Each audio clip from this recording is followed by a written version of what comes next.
I personally like it. There we go. What is up, ladies and gentlemen? Back in action with our weekly live shows. Today we've got Mr. Dillon on goaura.com. Going to release some cool features and functions and workflows and all that fun techie stuff. But before we dive in, shout out in the chat. I see Real Hustler never starves. Second one here, damn it. Welcome in. Who was the first one then? If you're not first, you're last. At least that's all I'm seeing in the chat. So let me know if video quality, all that fun stuff is good. I'm slowly making those tweaks that I need to in the live stream setup. So hopefully everything's crystal clear for you guys.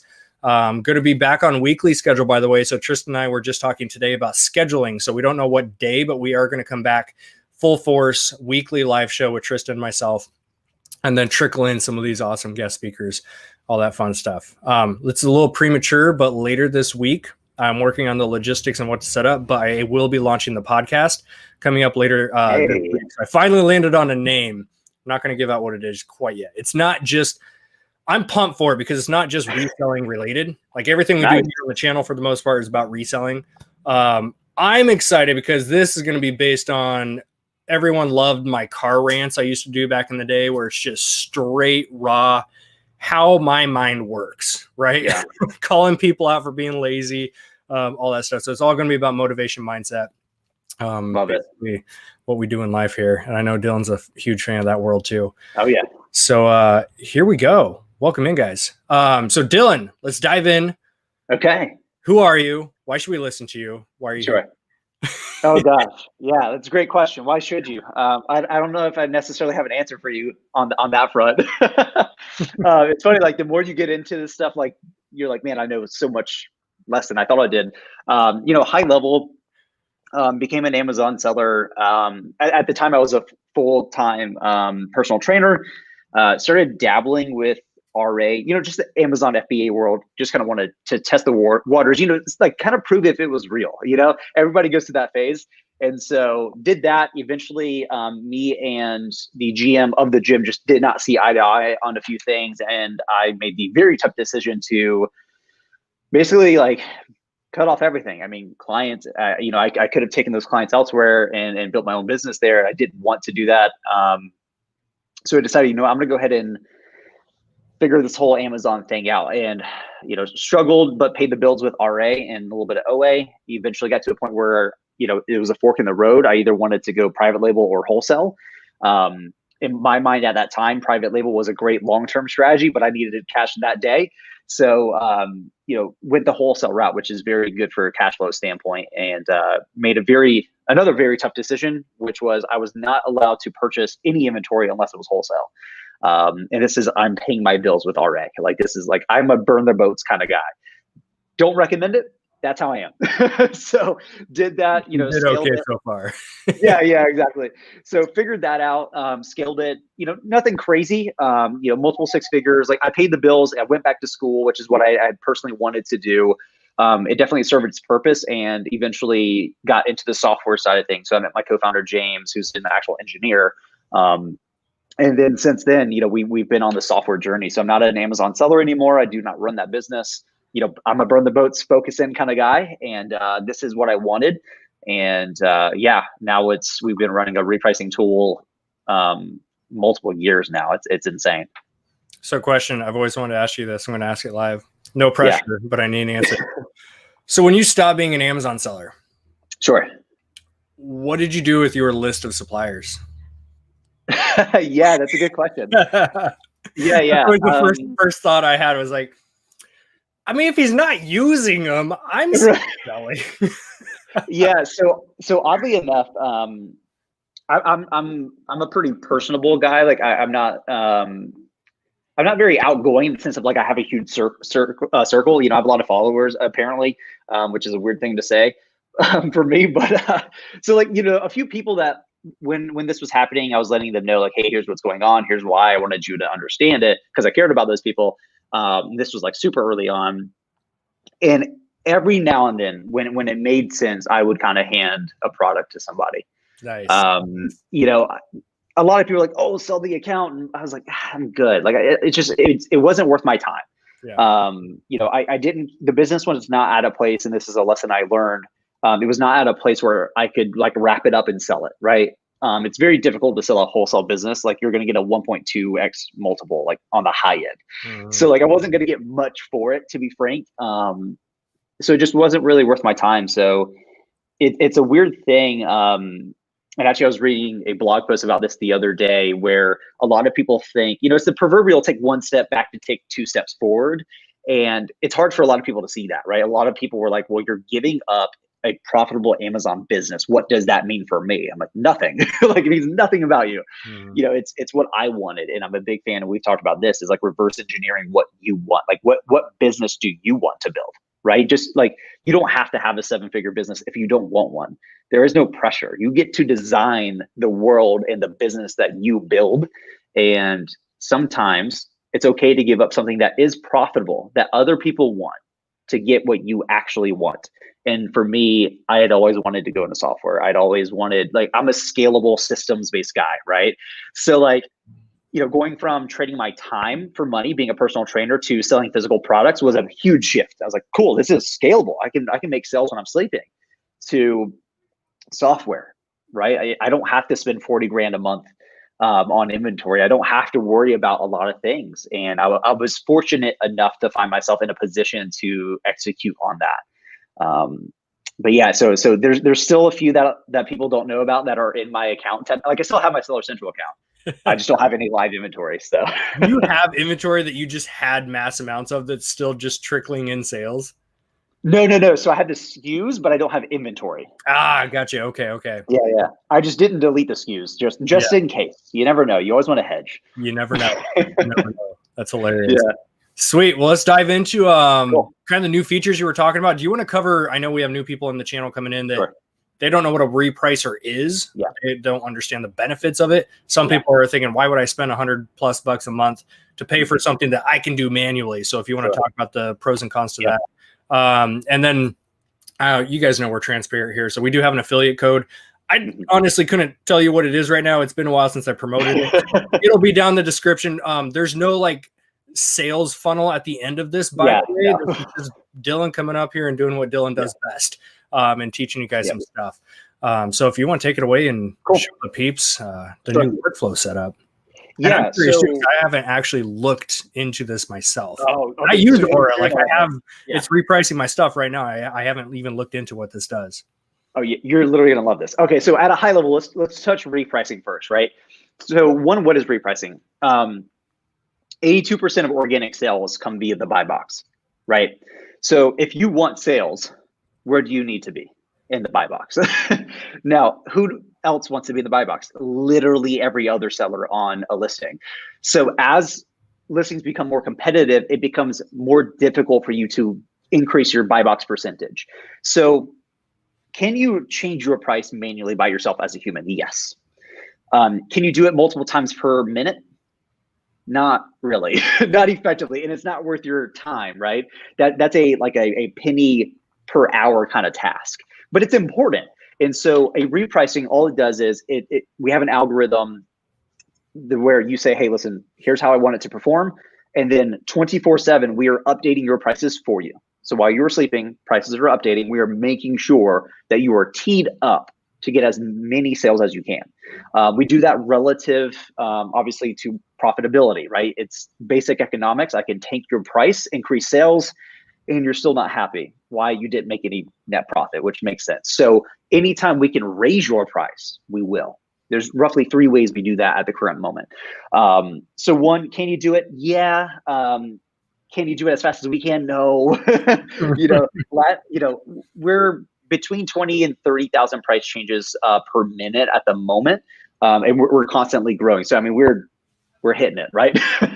By the time you're thinking through what you should do, we've already calculated and submitted the price change probably twice. So speed matters here at a high level. So one, I always say that within the world of Amazon, you have 2 types of tools. You have efficiency-based tools and effectiveness-based tools. Now, a lot of sellers get stuck in this idea, especially when you're getting started, where it's like, oh, you need that tool, you need this tool. And you're like, why am I spending $2,000 a month on tools? Like, I'm doing $600 a month in sales. Makes no sense. The reason for that is a lot of people say, oh, well, this will make your life better or easier, efficiency. I'm a big fan of focusing early on tools that are designed to make you more effective, right? I've said this and I will continue to say it. If I give you a tool that makes you more efficient at something you are not good at, you are now efficiently ineffective, right? So if you're not good at sourcing OA, and I give you a tool that makes you more efficient at sourcing OA, you're still not good at sourcing OA. Mm-hmm. So repricing is an effectiveness-based tool, meaning that if you set it up, it's not going to help you, you're not going to be more efficient at making price changes as the person. You're literally like increasing revenue, sales, net profitability. Like it's literally doing work, right? Like that's a big difference. And so what we've seen is people that go from no repricing to repricing, on average, roughly 40% increase in sales. That's pretty insane. Now think about that compounded over the course of a year, right? This starts to add up. And a lot of people do see like, oh, it's $100 a month. Like, I'm not sure. Here's the thing. One, we have a ungated 14-day trial. Like ungated just means like we don't ask for a credit card. So like literally jump in for 14 days, make an additional $100 and it's paid for itself before you've even given us a credit card. That's important and by design kind of holds us accountable, right? So one, you can just jump in and test it for yourself. But yeah, it'll save you time, all that good stuff. So hopefully that covers like high level repricing. We can go super in depth, super details, but I don't think it really makes sense because it's going to be overwhelming. But what's new? Workflows. So we just released a feature called Workflows. It has been my little automation baby that I've been designing and kind of teasing this past year. So over the past year, we've gone from being a fully remote company. I lived in Florida, was in college, so was my co-founder when we started this thing. We both graduated. We, at the height of COVID, literally negotiated a commercial deal. So now we have like this, like I'm in our office, the lights automatically turned off because it's the evening, but like this is our office. We moved to Boston. I am now in downtown Boston. So a lot has been going on, which is awesome. And we finally had the capacity really to jump back into code. And so I've been teasing this idea, and Chaz, you know this, like I'm a huge automation dork, like love it. Like that's my jam, right? Like, yep. So my idea was that like, okay, repricing, once you get to instant repricing, there are things you can do to make it better, of course. But there's all the things that exist outside, like around repricing, that no other repricing tool has attempted to solve, at least in an interesting way. And so what are the things you still have to do in Aura right now? Like at least pre workflows, but you haven't played with it yet. So you still have to assign the strategy and toggle on repricing, right? Correct. But with workflows, you don't. So what is a workflow? A workflow is a single rule that tells Aura how to manage your listings. So a workflow needs to have at least a trigger and at least one action. Now we have two triggers. The first one is new listings. So for every new listing imported, that will trigger an action. And then time of day, that can be repeating or sometime in the future. 4 actions: toggle repricing, that's enabling or disabling repricing. Set strategy, that can be set it for the first time or change it. Then we have pause repricing. So pause repricing is pretty interesting. So this kind of initially started with a bunch of users asking, could you take my price to my max price at midnight? It's an interesting idea, but to be frank, I don't want to just build that. Like that's not that interesting, like, that by itself, but you should still be able to do it. So pause repricing takes a duration and then what you want to happen. Prime example, I can say, you know what, at midnight for 15 minutes, which is my duration, I want you to raise my prices to be 30% above the current buy box and then go back to repricing. Now you can say, hey, at midnight for 10 minutes, for 3 hours, whatever the duration you want, go to my max price. So you can do that now. Awesome. Fourth one, filter block. Filter blocks unlock basically a layer of granularity. So you can say, let's say for great example, the trigger is new listings. So every new listing that gets imported into your account, you can say, I want you to assign my strategy and toggle on repricing. So now, before we even jumped into a filter block, Aura is doing that for you. So guess what? You don't have to log in and do that ever again. But let's make this a little bit more complex. Let's say you have a FBM strategy and an FBA strategy. So here's what we can do.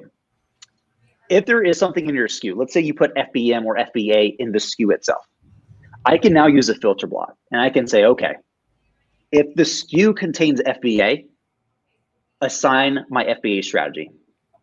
I can use another filter block that says, if the SKU contains FBM, assign my FBM strategy. So basically, I'm creating these automation rules, regardless of how granular I need them to be, to completely manage my account, at least at the listing level. So the things you had to do, you don't have to do those anymore. And this is like the beta version. So like this is V1. I want to add more triggers. I want to be able to say, listen, if the age of the inventory is greater than 90 days, maybe we want to switch from my default or my current strategy to a liquidation strategy, right? My idea here is I can just give Aura, hey, here's how I make my decisions. Here's how I manage my listings already. And you just do it for me. That was literally running through my head as you're explaining that. Is I know for me, my strategy is probably the first 30 days. Yeah. The first 30 days, I just leave stuff as is, right? When I send in something via Inventory Lab, I set my price for what I think it will sell for. I give it about 30 days. If we're in the middle of Q4, some stuff I'm like, I just want to turn and burn in a couple weeks. But then after 30 days, I do that. I go back through. I'm like, okay, if I had set a minimum of 50% ROI on all of these strategies or these products with that strategy, and they're not moving, I'm then going to manually go through and click those and then drop them all down to 40 or 30%. And then do the same thing in a couple more weeks. So just the idea of it's all done. Like I don't have to log into my account. Right. It's phenomenal. Yeah. So we don't currently have the age as a trigger. That's what we wanted to do was get this live, and then have feedback loops, right? So a lot of users are like, hey, age or number of offers, like all kinds of cool ideas. But yeah, as it stands right now, if you use Inventory Lab, we're automatically going to pull in your cost. If your strategy is automatically setting your min price and the workflow is automatically assigning your strategy and toggling on repricing, guess what you did?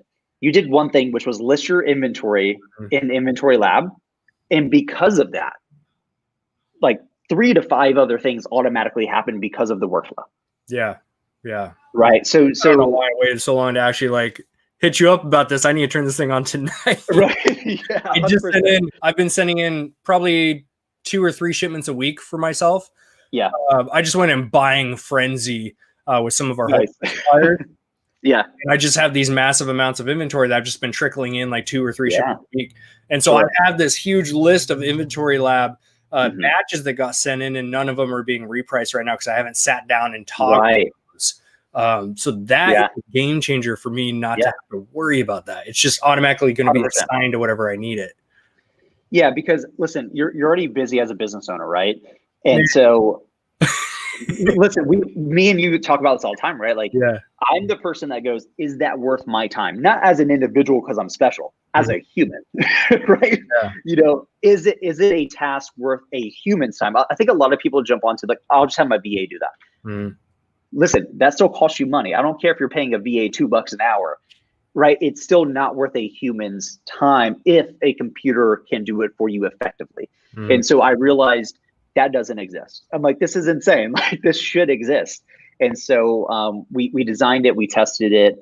It's fine. Like we're not charging extra for it. We're not going to say like, oh, it's a paid add-on. If you're an Aura user, it's there. If you're going to jump into a trial, it's there. Like my idea here is that like most Amazon sellers are not big companies in the sense of like they have a bunch of employees and they can be like, oh, I'll just have Derek do this. Like you're doing a ton of revenue, but it's like you, maybe one other person. And so if I can give you leverage for your time and say, listen, if you put in 30 to 45 minutes to really think through how you manage your inventory throughout its entire life cycle, right? This could literally be like on a pad of paper, for every new listing, I assign strategy A when this is true and assign strategy B when that is true. Then blah, blah, blah. You take that, you create a bunch of workflows, not even a bunch, like 2 to 3, I think are really effective.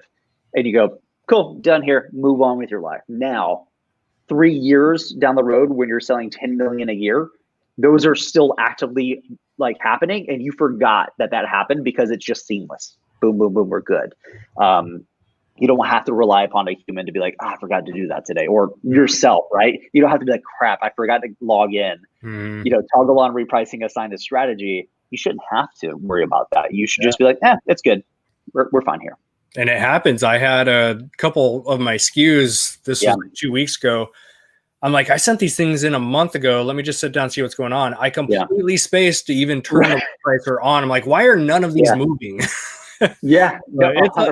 Anything left in the human hands, no matter how good you are at what you do, there's going to be slip ups and things that you just forget about. Listen, I am Mr. Systems. I am Mr. Organization, like to the nth degree, and I still drop the ball. It's part of being human. And so, this is our idea of factoring that out in your favor. It's pretty cool. Like I'm excited that it played out, because I was like, it's a cool idea. I just hope it works.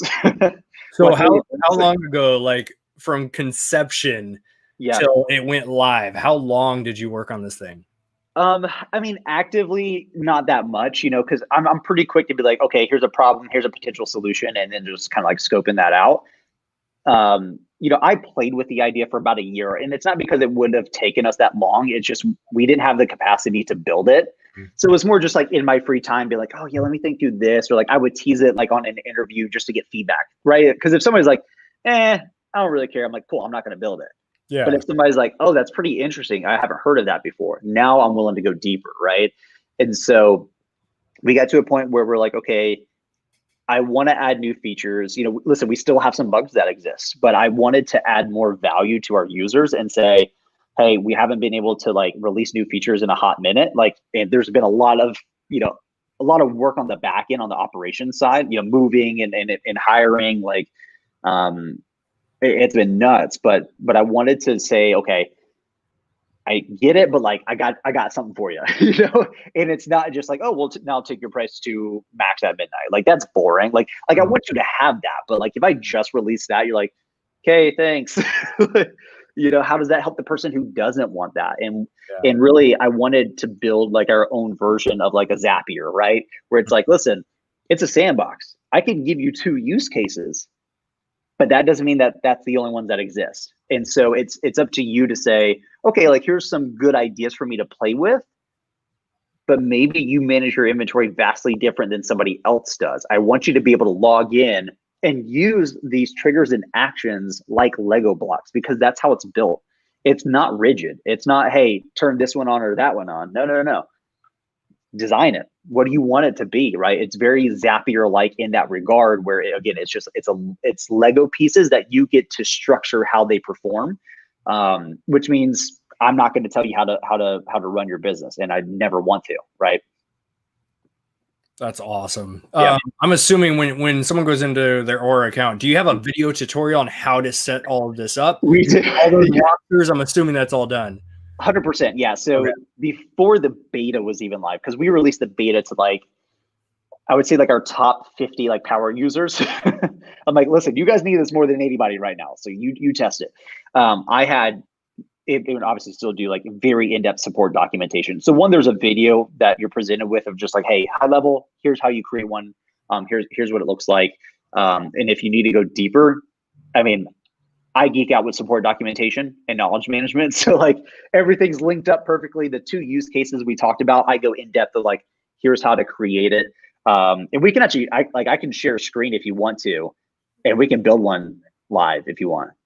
Go for it, man. Yeah. Okay. Trista popped in. She's like, am I allowed to get on the video? Trista, I miss you. I know. How are you? YouTube hasn't seen this face in far too long. She's still alive, guys. These lights are offensive to my face.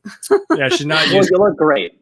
Thanks. So at least you guys have like some lighting. My entire office just like went out except for my little like fishbowl conference room. Yeah. Oh man. Yeah, get into this streamer setup. I never knew that they got that look by just turning the lights off completely and then staging where the lights need to go. Oh, so you have full control. It's full control over, the key light and all that. Right. Stuff. So Trista walks in, she's like, "Whoa, there's it's like a back all kinds." That works. It's very I'll go low budget. Low budget. He's got his got his iPhone. I know. Flashlight. I love it. Right. Love it.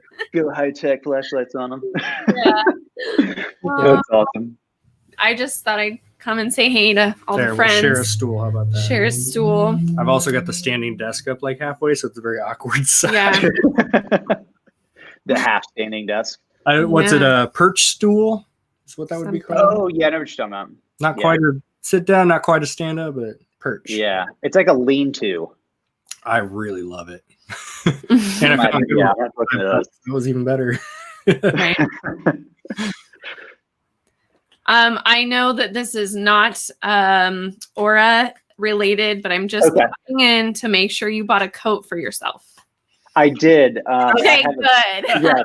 So I had a pea coat, so that's good. I know.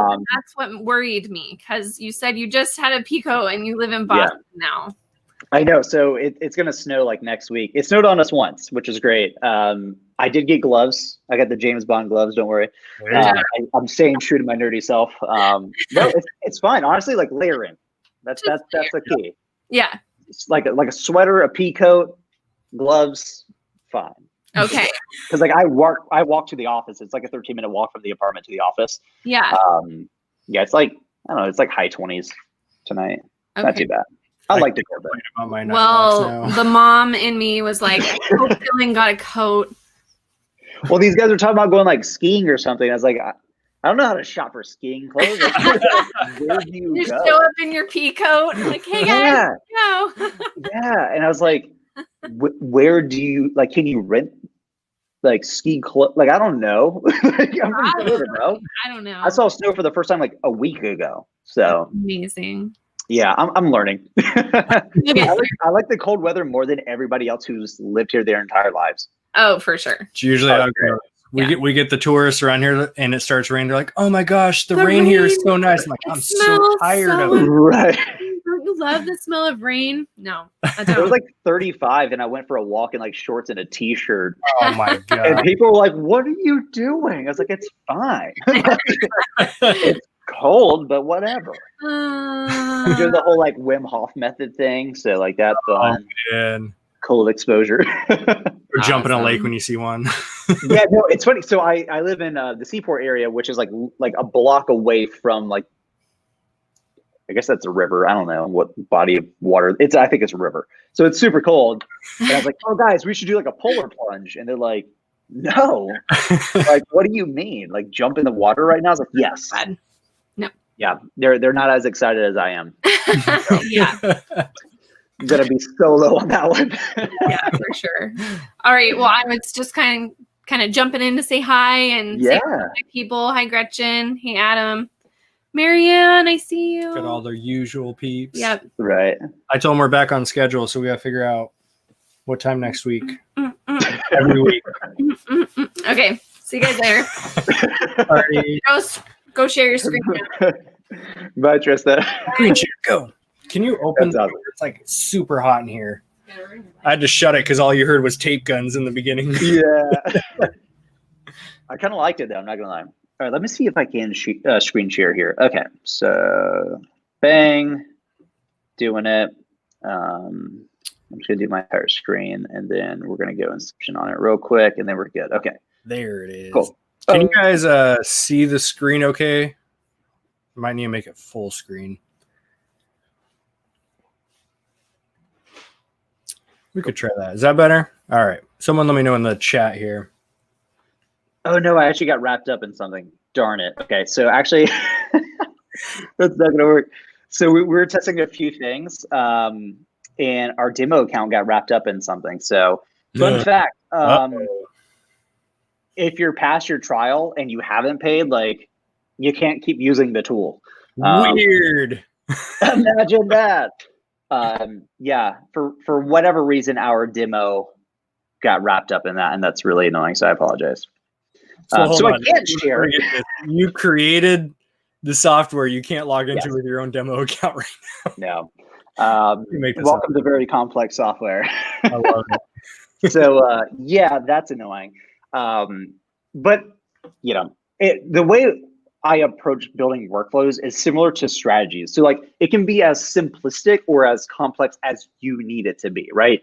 So a lot of people jump into repricing and like, it's super overwhelming. There's a bunch of settings. Like, I don't know what to do. And I'm like, listen, you can maximize every setting in a strategy, or we can reduce it down to like what's just straight up going to work.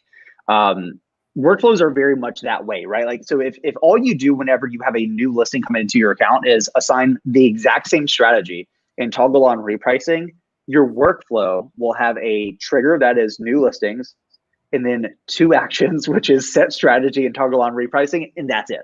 That's the whole shebang. Now, if you assign 5 different strategies depending on certain situations, like depending on like the title or like the marketplace or what's in the Skew, that's fine. We can also do that. So it's built to kind of be the sandbox. And like I was saying before, you know, right now we only have the 2 triggers and the 4 actions, which like enables a lot of automation and like time savings. But I really want to expand this out. Like age totally makes sense. Somebody was talking about quantity. This was interesting where it's like, let's say if quantity is less than, I don't know, 10 units, then actually like raise my price because I don't want to go out of stock. That actually, so I just did that. I had 2 SKUs. Right.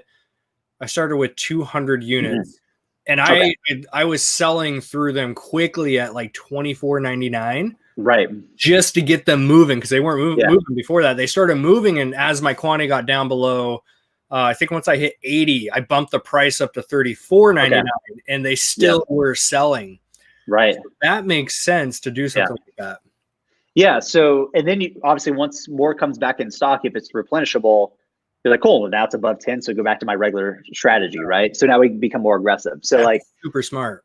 Yeah. So there's a lot here, right? I was talking to another seller where, and we're testing this. So like, I think workflows work in 2 different ways, right? The first one is it saves you time, like managing the listing, right? That's really like new SKU comes in, we assign the strategy, toggle on repricing.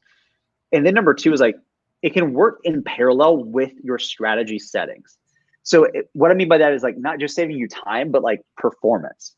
So one of the things we're looking at is, what happens when I raise my price by like 10%, or let's say 10%, 4 times between 11 and midnight my time? Like, does that have an effect? Like a lot of this is just questions, like, because we're not quite sure. We need to see more data, but like that's interesting. And then another, actually, I think it was Chris Grant I was talking with. It's like, well, what happens when we just like raise all of our listings prices by 1 penny every like 6 hours? Like what? I don't know. Like, so this opens up a gateway into a whole other genre of repricing that you could not previously do, right? So, you know, you can raise your price relative to the buy box. So you can say, okay, raise my prices to be 10%, 5%, whatever, above the current buy box right now. Maybe that pushes the buy box up on average. I'm not sure, right? But that gets really interesting. So, and it's just, I'm sure it's going to be one big domino effect for you too, because once you roll out new stuff, you're gonna have new questions that come up, and you just keep going forward with it. 100%. Got a good question here by it says Facebook user for you guys, but Mr. Mark Davis. Does the trigger for choosing a strategy I'm reading that right. Does the trigger for choosing a strategy to automatically be assigned have to be done by changing the SKU of an item, or is there another way to trigger it? Yeah, so if you're only assigning one strategy, you don't have to use a filter block. So it would be like new listing trigger and then set strategy, in which case the set strategy is going to take effect and execute on every single listing that comes in. So you use a filter block when you say, okay, I only want to do certain actions on a subset of all these new listings, right? So basically like think of buckets, right? So, you know, the trigger new listings is going to be a bucket of all the new ones, but a filter block lets you say, okay, well, 10% of those I'm going to treat one way, 20% of them I'm going to treat a different way. So it doesn't have to be that way. And again, like you can do it. So right now within a filter block, you have 4 options. You have strategy, you have marketplace, you have contains in the SKU, and then contains in the title. So it depends on kind of how you approach that. I think what's important here is, SKU is very important. And I think how a lot of people create SKUs, to be frank, is wrong. I think you're encoding a lot of information that is irrelevant.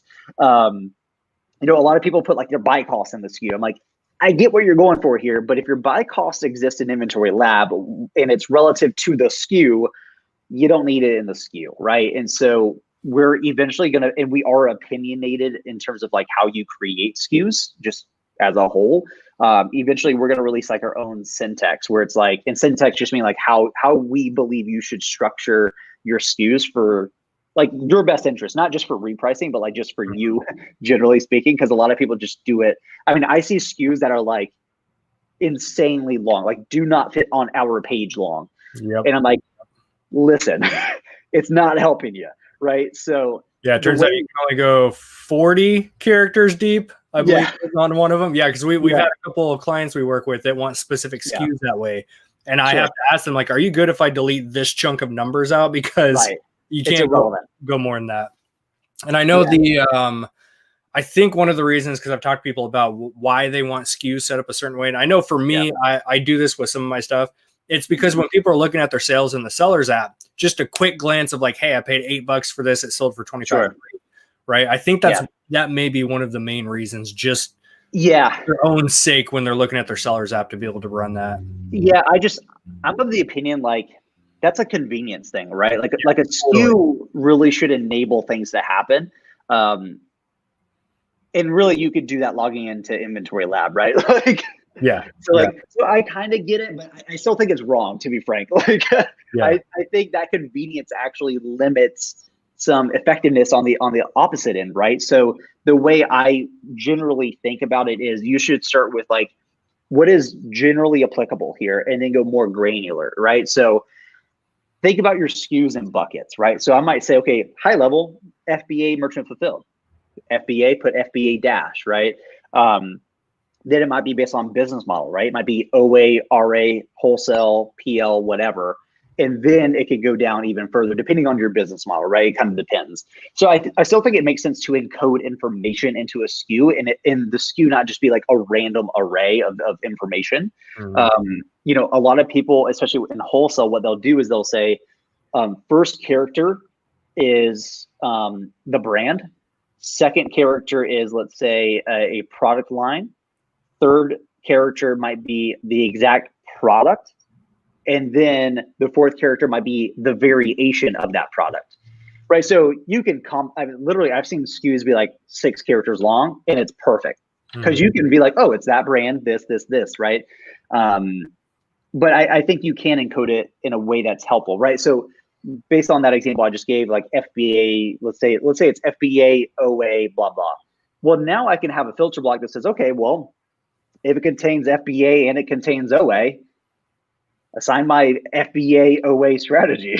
If it happens to be merchant fulfilled in RA, assign a completely different strategy.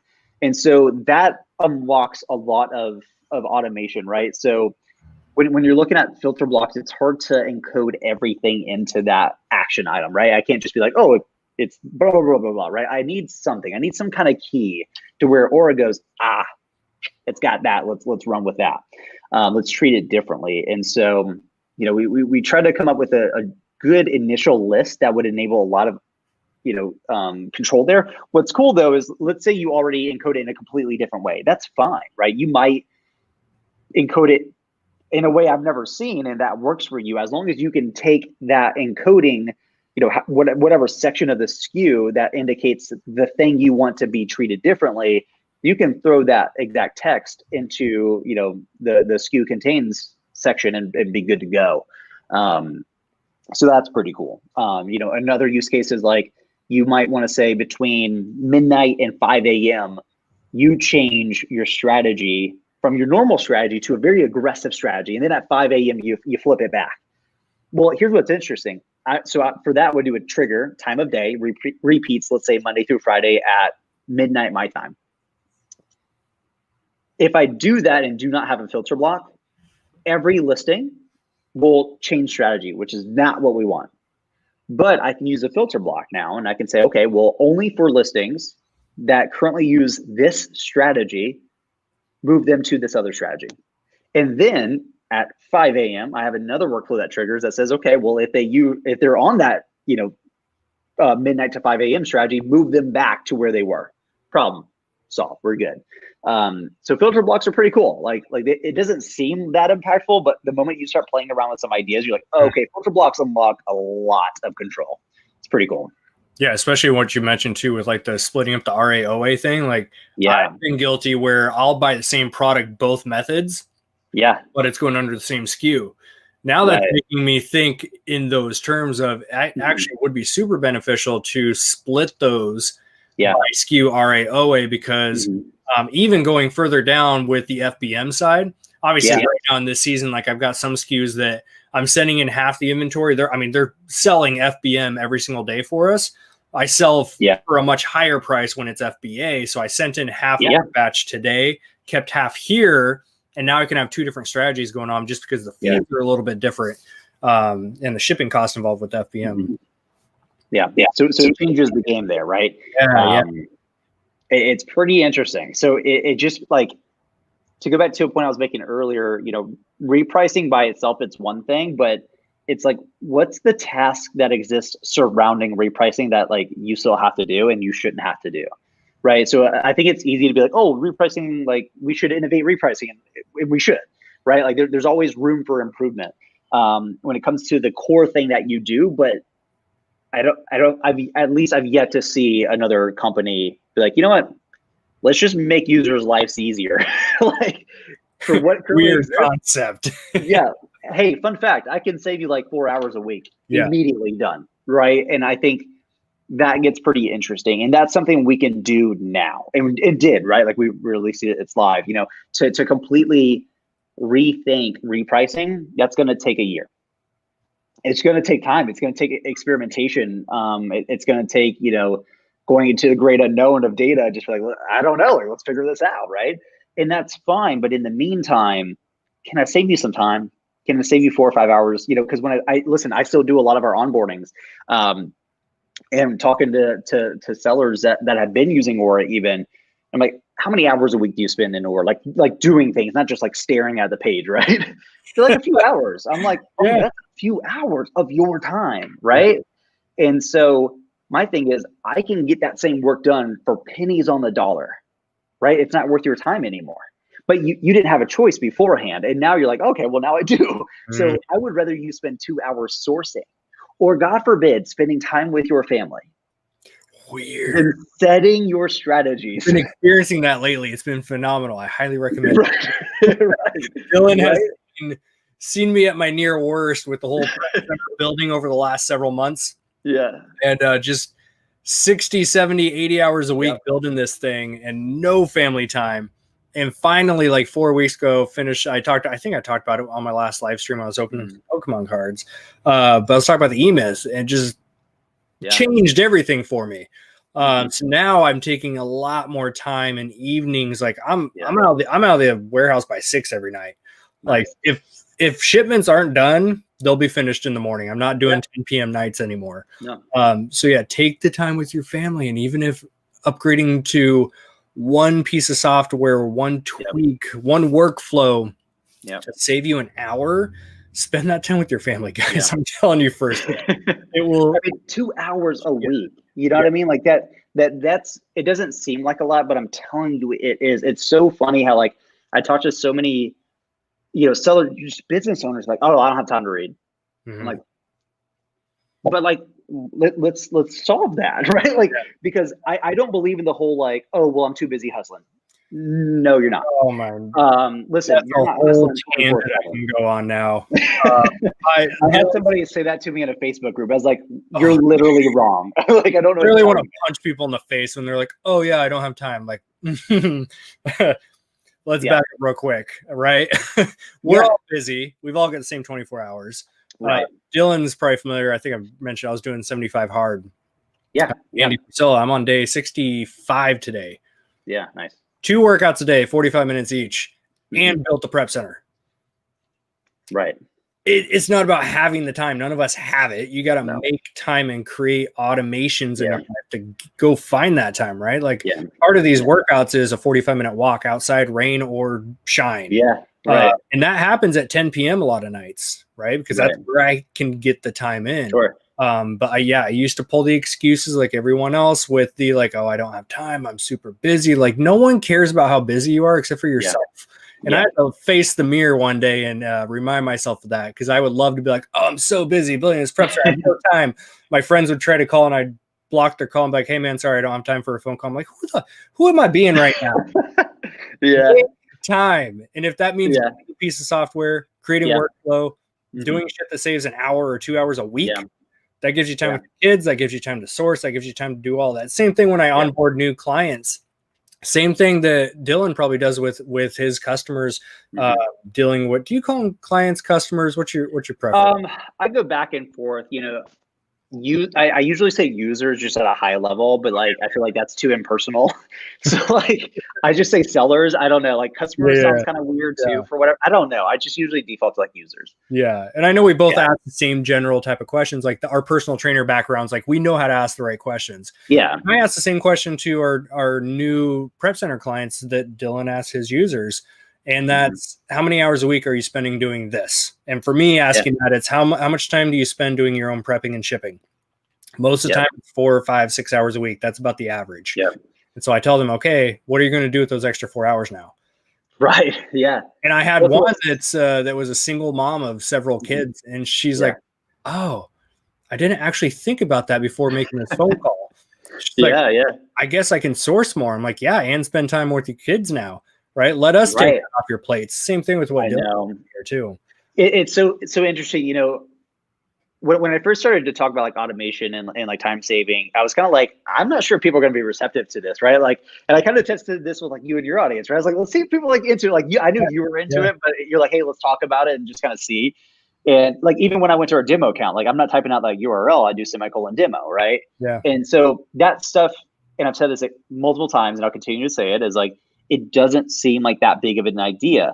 But the simple fact is it's a thought process. It's not just like, oh, cool, I can type out a little bit of words and it expands to a lot of words. Like that by itself is not that impactful.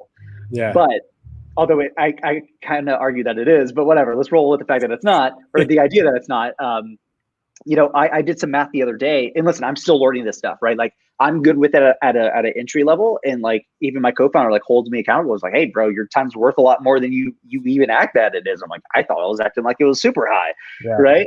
Then I was doing some math, and I was like, I shouldn't be cooking my meals. And listen, I like to cook, I eat healthy, and I'm like, it's not worth my time. And I did the math on it, and I found out that by switching to like Freshly, I save 35 hours a month. That's almost an entire week.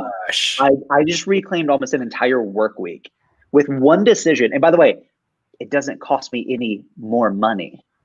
Jeez. You know what I mean? Yeah. And it's not like, oh, well, like having your meals delivered, ready to go. Like that's for like when you're like super successful. Not really. Like I thought that too. Yeah. Like if you want to go super, super healthy, like I did one that was called metabolic meals. Yeah, that was like, it was way too expensive. And like the cost per calorie was like too much. I was like, that's just stupid. But like shipping in whole bison for you from yeah, literally. Yeah. So like, for breakfast, I drink Huel. So HUEL, Huel. It's amazing. 400 calories. Boom. It's. I'm not shaking the container. No, it's pre-bottled. Lunch and dinner, Freshly. I go to Trader Joe's still like on Sunday. I'm in and out in like 20 minutes because it's like across the street from my building, and I get a handful of things. I eat like banana and apples every single day and a few other things. That's it. That is it. So like, you should be thinking of, okay, well, would I spend $1 per hour to regain 35 hours a month of my time? Yes, I would. I would happily do that. And guess what? Even if I do nothing, but have productive downtime and take care of my personal self, that's fine. That is justified. It's not I reclaim 35 hours to now go work more hours. No, that's how you burn out. It's okay. Well, if you didn't have time to read, now you do.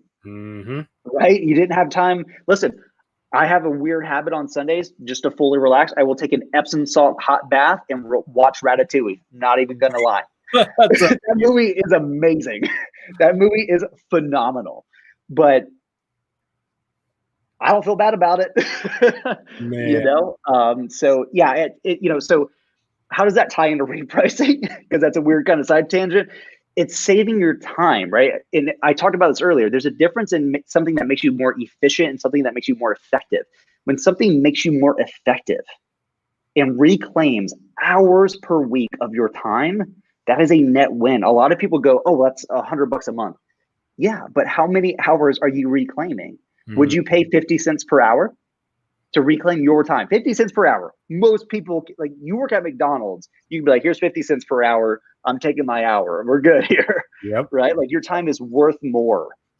Right? So a lot of people will say, okay, we're $97 per month. Let's say you spend, let's say 2 hours, right? So we're just going to go with 2 hours per week. Okay, so that's $12 per hour. Is your time worth $12 per hour? Yeah, it is. You know what I mean? It's once you start breaking it down to the math, you're like, oh, okay, that makes sense. I've been reading this guy, co-founder, he's either co-founder or founder of AngelList, Naval Ravikant. Chaz, if you have not read this guy's stuff, I just gave you your new addiction.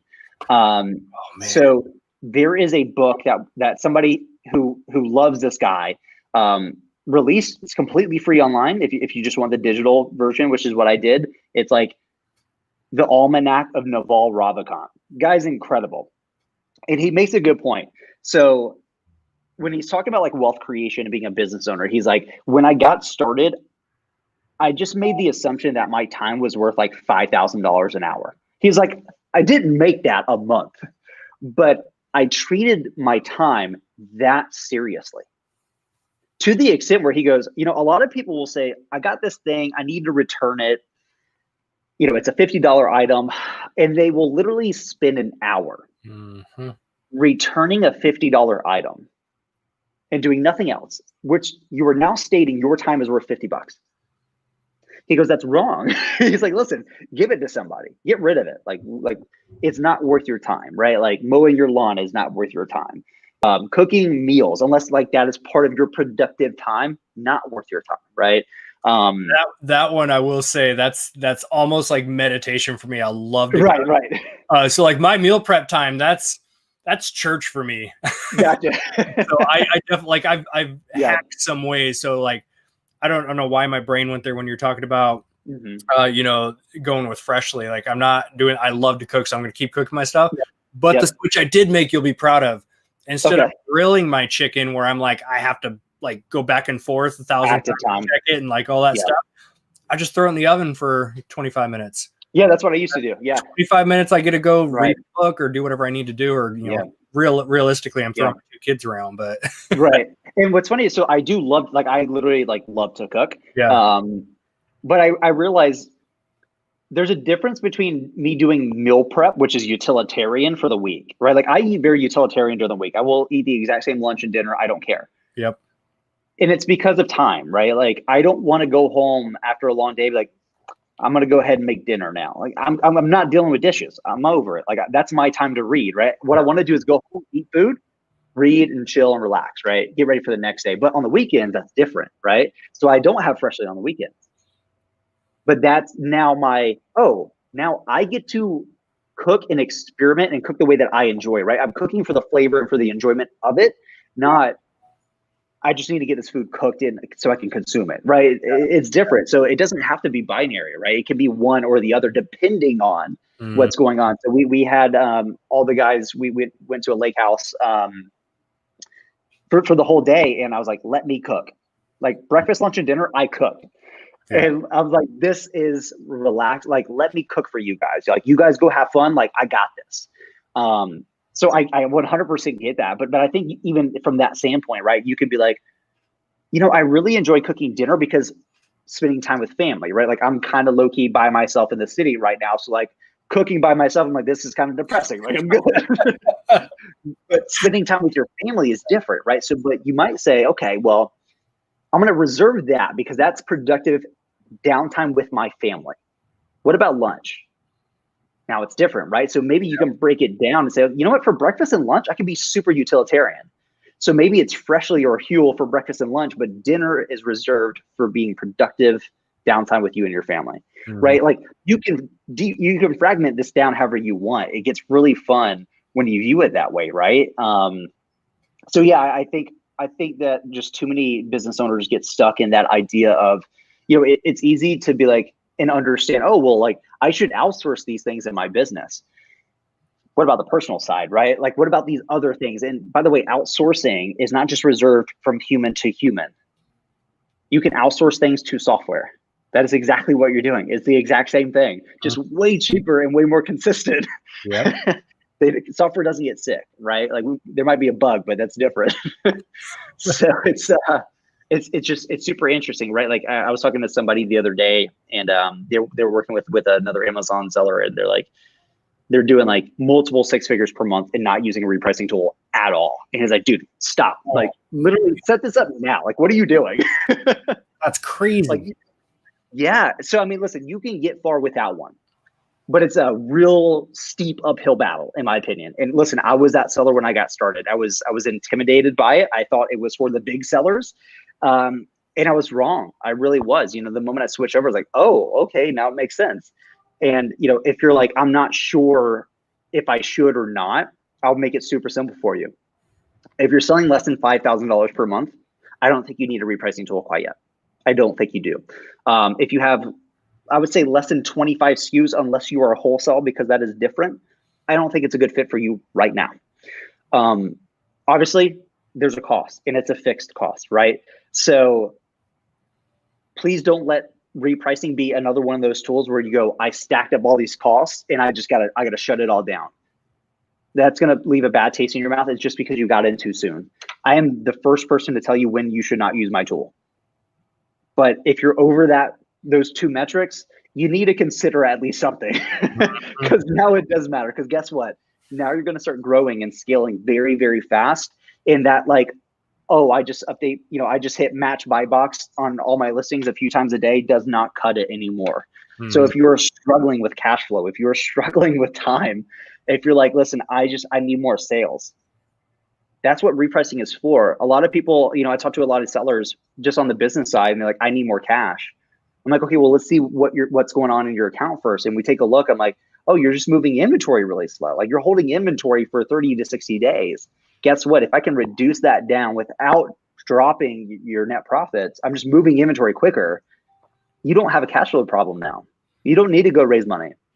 You don't need to go take on debt. You don't need to go get a new business partner and give up equity. You're good, right? So repricing enables you to have a better cash flow for your Amazon business, and that's super important. And guess what? We don't charge hundreds of dollars a month for it.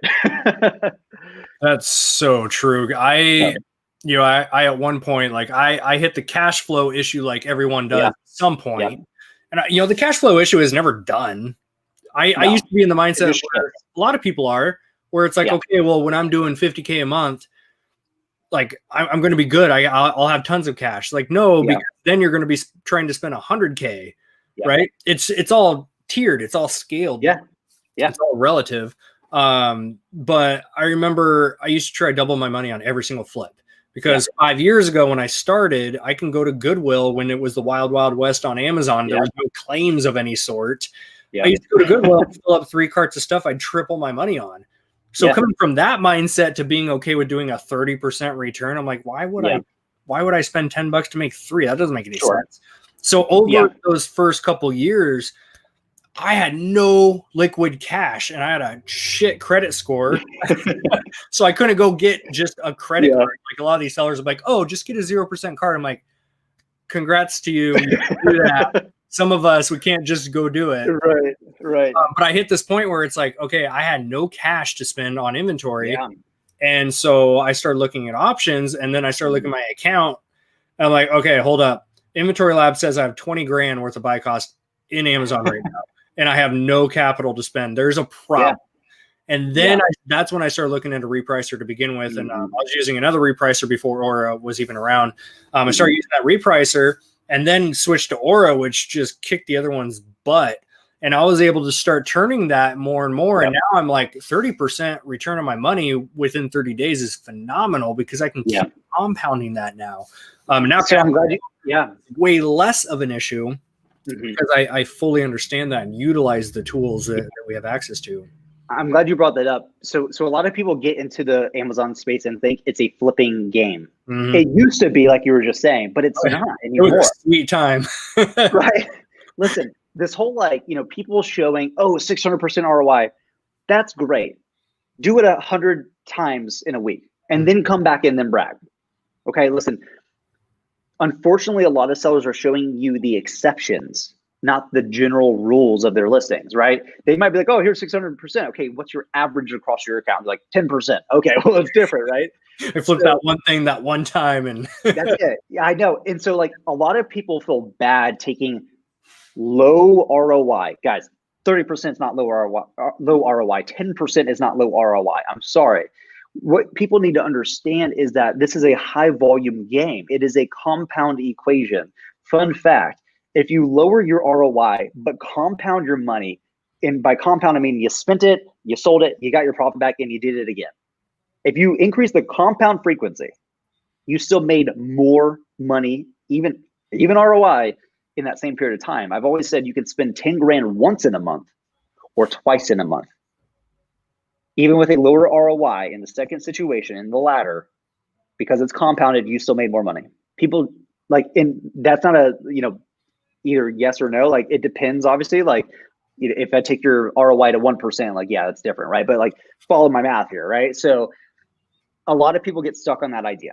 And public service announcement, we have sellers that take 10% home and do multiple millions per month.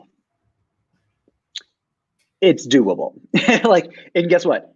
They're not complaining, and they really they're like, I'm moving inventory, bro. I don't care. And it's so funny how a lot of sellers, will scoff at ROIs like that, but they're doing, five figures a year in sales. But then you have somebody who's doing 7-8 figures. And I'm like, man, they're kind of crushing it, but they're taking that 10%. Why are you scoffing, right? And obviously it depends on what you want to build. Yeah. But you have to understand the incentives of the game you are playing, right? If we're talking economics, let's talk incentives. This is a high volume game. This is not this is not eBay, right? We're like, oh, it's sitting in my garage, so if I hold it for 3 months, who cares? We got long-term storage fees for a reason. Listen, IPI came in for a reason. Yeah. Your inventory. And even now, there's the issue this week that came up where I'm sure you've seen this pop up, where Amazon is now decreasing people's ability to send in certain Skew amounts.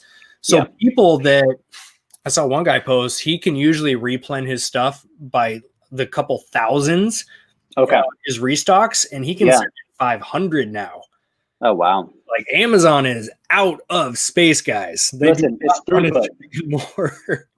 Listen, when I got into wholesale, it was a different game, and it's something I had to understand. A lot of people are like, oh, I buy 3 months worth of inventory. Why? Because it's easy. I place one restock order every 3 months, let it sell through, and I do nothing. Listen, this is not a lifestyle business. I'm going to tell you that right now. This is a real business you are building. Throughput's important. How much can you condense the time between you purchase it and you sold and got a profit? That's what you were attempting to do. There is a point where that breaks, right? I'm not going to buy it today and sell it tomorrow wholesale. I got shipping lead times, right? But what I want to do is ride that fence of the moment I'm about to go out of stock, I come back in stock. So the moment I went from having, let's say, 30 days worth of inventory at all times on a particular wholesale SKU to 15 days, I halved it. Everything changed. Growth went through the roof. That was the biggest change for the business, is literally just saying, I'm not going to hold 30 days. I'm going to hold 15, which means it's more work for me. I got to place double the amount of restock orders. But guess what? Made more money. I grew the business. You're right. It made sense. And guess what? I was liquid. 15 days, right? So if I send in a ton of inventory, I'm like, 15 days, I'll have my profit and my capital back. We're good here. Yeah. So if I needed to free up 30 grand, give me 2 weeks. Depending on where I was in the cycle, heck, give me 2 days, right? It's so different that a lot of sellers get stuck on that, right? It's just a lot of Amazon sellers come from eBay or that, listen, RA is that hunting kind of game, right? It's like, go find that deal, go find that treasure and then flip it. But that does not necessarily mean that you should hold out for a high ROI. I see too many sellers being like, but I bought it here. I don't want to take anything less than 60% ROI. The market doesn't care what you want. It doesn't. I'm not going to look at your seller profile and be like, oh, he wants 60%. Let's just pay it. Be nice to him. Listen, if you're like, I expect a $25 buy box, but the buy box is at $20 and it's not budging, guess where you can sell it at? $20. It's supply and demand. It's equilibrium. The buy box is equilibrium in supply and demand. Mm-hmm. It's what somebody's willing to pay you for. And so too many sellers will hold something for 3-6 months and be like, I'm just waiting for it to come back. Listen, if it has not come back in a month, move it. Move it. I've told people it is profitable for you to lose money on skews. And they're like, how does that physically make sense? I am willing, if it's gone, I've made a bad buying decision. I will lose multiple dollars per skew or per unit to get my capital back to more quickly redeploy it into something that is profitable. Your inventory or your capital, every dollar you have has an opportunity cost, right? If I decide to put it here, I am explicitly saying I'm not going to put it here. Options, right? So the fact that it is losing money here and you're like, well, but I haven't sold it yet. You're still losing money. Lose that money, redeploy it over here, make that money back. You're good to go. Yeah. You got to break that cycle. And a lot of sellers get stuck there. So interesting. It's so true, because when we moved from our old warehouse space into this one, we did it was 4 days of big warehouse sale. Yeah. Through all the eBay stuff, all the Amazon customer returns that I'm like, I'm just going to ship it back in and try to flip it again and make my profit. Yeah. We just said, screw it. And we brought anything on the eBay side. We had this upstairs, it was just full of eBay stuff. Yeah. Anything that would not sell for at least $30 went on the floor. Didn't care. Nice. So we threw everything down there and we recouped what would have been potential just donation stuff. Yeah. Or just pain in the ass to bring it here. Yeah. We recouped $3,000. Right. That was now $3,000 where I'm like, oh, cool. Let me reach out to one of my suppliers and get an updated manifest of what they got. See? Deploy that and then turn and burn process. Yeah. It's funny. People will be like, oh, that's $4,000 worth of, like, if I sell it, that's worth $4,000. But they will hold that for 3 months. Be like, oh, but it's worth $4,000. But you can sell it today for $3,000. Man. Yeah. Right. Present value of money. Listen, I'm a finance major and I get it super dorky, but like, learn and understand what present value of money means. $1 today is worth more than $1 tomorrow. Fact. But yeah, and listen, it's hard. It was hard for me to wrap my mind around when I jumped in financial management 101. I was like, what do you mean? Like, but if you do the math on it, it's true. Right. It's because, you might be able to get $4,000 for it over the next 3 months, but guess what? You could have sold it for $3,000 today, re-spent that $3,000 18 times in that same 3 months and turned that $3,000 into 15. Yeah. And you're arguing over 4. Like, come on, man. It's 100% on that too. And like I've got some video ideas where I want to break down some numbers for people looking at our last year. Yeah. One of the reasons we ran into cash flow issues with our Amazon business, not so much eBay, but Amazon, was because we quit our jobs too soon. And Tris and I are always completely transparent about this. We were like, hey, we can flip stuff and make money, quit our jobs and let's don't do I did it. Yeah, I did it. But we've been there, done that. And because of that, the profits we were making with Amazon, it's not that we weren't doing well, didn't know what we were doing. We were having a hard time truly scaling because we had to take those profits to then pay for the warehouse. We had one part-time employee at the time. Yeah. We had to take profits out of the business to cover our butts, pay our bills for the house, utility, all that kind of stuff was coming out of Amazon money. So then I'm like, okay, cool. I'm left with now $1,000 to spend on capital or of capital to spend on inventory. So I go $1,000. Let's say I was lucky and just super grateful, and I was able to do $1,700 back. Like, cool, I spent $1,000, now I have 17. Well, got to start paying some bills again. So then we got, let's say we took $500 that, we're left with $1,200. So you guys see what that cycle was. So if you look at our last 5 years on Amazon, we've grown year by year. There's a little dot that goes up a little bit each year. And then if you're going to look at this year, we're on track right now to double our sales and our profit from last year. Why? Because we needed to figure out how can we get our overheads covered that's not out of our Amazon profit directly. So we started a prep center. That's part of the reason why we wanted to build another company that would help cover all that overhead. So now that that covers the overhead, guess where our Amazon checks go to?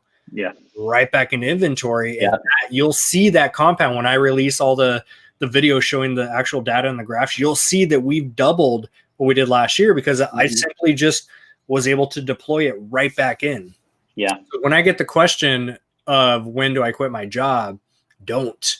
As late as you can. Exactly. Like you hold on to the other income streams you have as long as you can, because the second you have to take profit out of your Amazon business to pay for your overheads, unless you're deploying some massive amounts of capital, like it's going to be tough. You're going to scale a lot slower because you have to take that money out. That's an aspect that nobody talks about.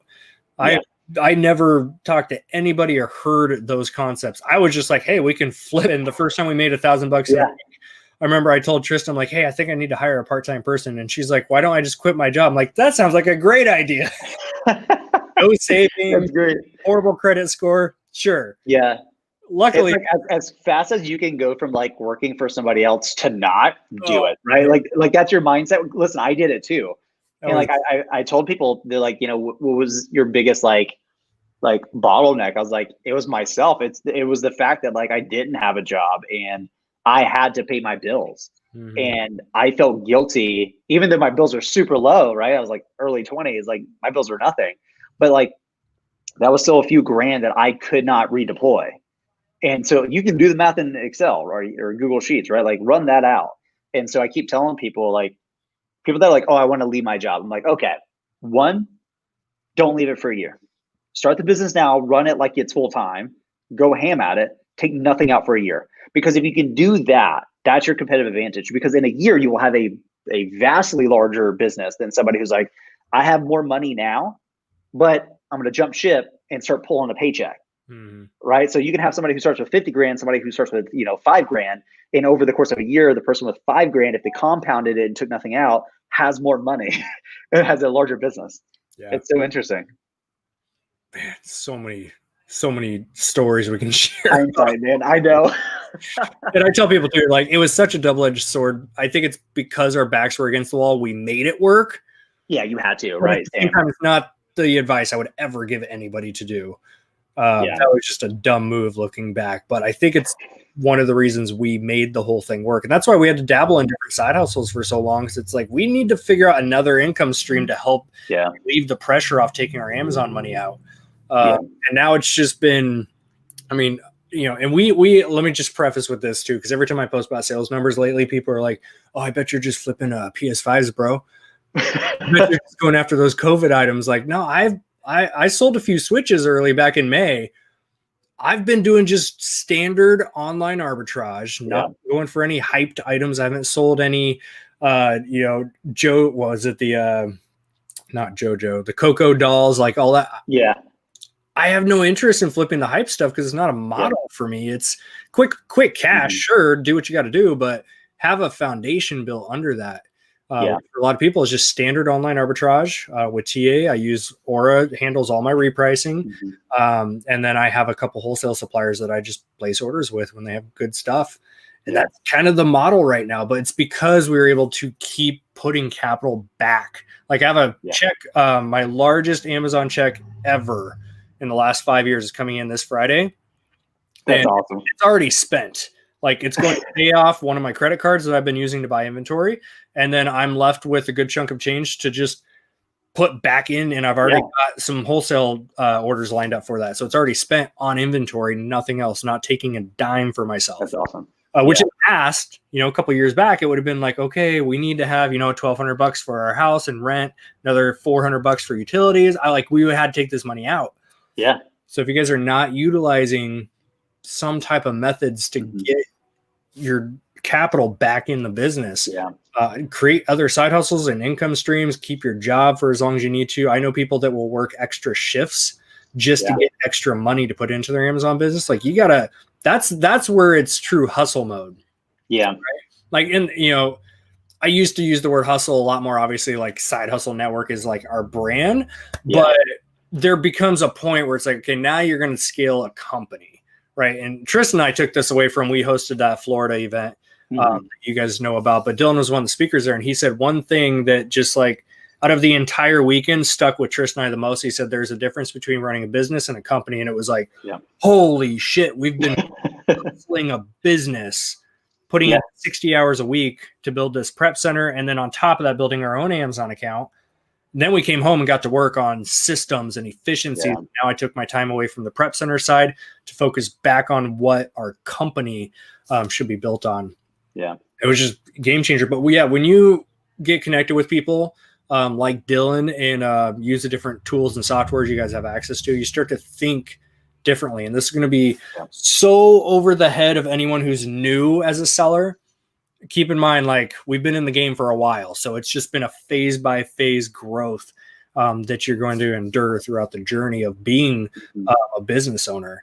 But the sooner you can get insights to this kind of info and hear different minds talk about what they've gone through. That's why we love bringing on guest speakers, especially people like Dillon, who one of the smartest dudes that we know. I appreciate it. He's seen a thing or two, and he's awesome enough to come on here and actually share it for free. You guys know we're not doing any like hard pitches, like, oh, if you buy, I don't have a course for you. Sorry.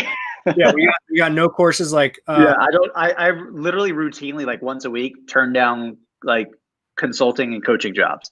Yeah. Like I don't have, like, I'm good. And I like earlier you brought up like sometimes you have to sacrifice some stuff. Like people here on YouTube actually don't know, like we canceled our VIP group and our OA leads list. Yeah. I got nothing to sell anyone, right? We've got a prep center, but guess what? The prep center has been full for 2 months. We're not taking on new clients right now. Like we've got nothing backlog. We've got nothing to sell, man. Yeah. But I'm super grateful to have people on like Dillon who are just genuine humans that want to give back. And anyone who's taken time to watch this video or any other video that we've done on here, we just appreciate you guys being here and learning to be coachable. I'm sure Dillon does too, but we talked to way too many people that they bring you a problem or ask for your advice and you give it to them. They're like, yeah, I know. It's like, why'd you ask them? You don't. Yeah. You got to be coachable, open-minded. Yeah. Like I'm so much more open-minded and coachable now, even with having experience under my belt, because I've learned that the learning never ends. And the times, Dillon's probably the same way, but it's like the times I was most stubborn and thought I knew everything because I've been an Amazon seller for 4 years. Right. Like, I'm in year 5. I'm like, who was I last year? Like that's Dude, you realize how little you actually know. Yeah. Like I can like, it's funny to hear you be like, oh, like you're like the smartest guys I know. And I'm like, no, I'm really dumb. And I don't mean like I'm stupid, right? It's just like, I realize just how little I truly know. Like that's insane. Like what you like there's the things you know, and there's the things you know that you don't know. But listen, there are things you don't know that you don't know. Yeah. Yeah. What? Like that's insane. Yeah. Like that's where stuff gets kind of fun. And that's where it's like, it's humbling, right? Like, listen, I think we're very successful in what we've done. But having a conversation with somebody who runs a SaaS company 100 times my size, I'm like, I don't know anything. Listen, dude, I am an infant. Like, teach me your ways, It's like I was talking to somebody. He'll probably watch this video. So what's up, man? And it's like we're doing all right. Here's the thing with prep centers, and I've had a lot of people reach out to me like, how did you learn how to build the prep center? I'm like, there's no videos. No, dude, there's no course. Prep center. Like you've got all the information you need to run an Amazon eBay business. Yeah. There's no blueprint. There's no video. There's no course. There's no info on how to build this. So we had to go through the trials and errors to do it. And I feel like what we've come up with is a pretty not, rock solid. It can always use improvement. But the things that we've done so far, just based on figuring it out, have been pretty solid. And right now we're pushing between 20 and 25,000 units a month for our clients, which we feel is great for what little experience we have with it. And I walked around like, oh my gosh, okay, we're doing really good. And then a guy hit me up on Instagram and we start talking. He runs a prep center. Okay. Down in Texas. And I forgot what his number was. It's like $50K a week. Jeez. And I had that same feeling where I'm like, I know nothing. I'm such a tiny little fish in this huge sea. Yeah, man. When you learn to just think in those terms, you open your ears a lot more. Yeah. I'm not like, I love to talk as much as everyone else, but I'm so much better at listening now. And I'm getting so much better at not cutting people off to give my opinion on something. Like I've just turned into a sponge. I'm very absorbent of all the information going around me. Even like listening to my own employees. You would think I would be the one teaching them everything, and they're coming up with ideas like, hey, have you thought about this? I'm like, how have I not thought about that? That's a great idea. Let's do that. Right. You become a much better listener. Yep. The longer that you do this, I feel like when if you can get rid of the ego side of like, oh, I'm the business owner and I know what I'm doing. Like, no, you don't. Like, let's be honest. No, you don't. You got here, and that's times. Like, come on. Listen, like we've gotten over to an amazing, like our company, like I'm very proud. Like we had a VC reach out to us directly and was like, yo, what you guys have done at your revenue level with how small you are and not having raised money is incredibly impressive. I'm like, I don't know how we did it. Like I know what we did, but it wasn't because I think we're like smart individuals, but it wasn't like this grandiose design, like, oh, we know what we're doing. Like, no, dude, like we figured it out. Like same thing with the prep center, right? Like when you guys jumped in, it's like, oh, I've never done it. Like, I don't know. Like, figured it out, man. Absolutely. Love it. Sweet, man. All right. We are at our time, my friend. Of course, you and we've gone on for definitely not the last time we're gonna have Dillon on here. I want to start back up on that little like lounge series.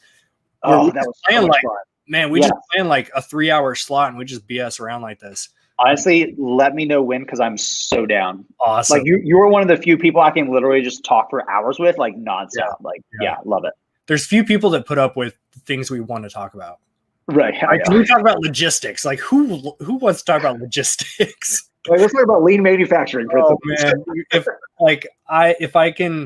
I want to ask the team. So we've got 6 employees now. I should ask each of them separately so they don't hear each other's answers. How many times I say the word logistics per week? I just want to hear what their answers are. Either way, you got to up the numbers. I'm like, oh, that's fairly low. I should go up. Right. Sweet, man. Well, if you guys want to check out Aura, the new workflow, all that fun stuff, link in the description. I'm not gonna pitch y'all. He's got 20% off for a couple months. Yeah, cool code. Go use it. That's my promotion of the day. I like it. Dillon, thank you, my friend. Yeah, of course. I appreciate you being here, taking time out of your evening. Thank you. And we'll have you on again soon. Thanks, man. I appreciate it. Looking forward to it. Well, have a good night, guys.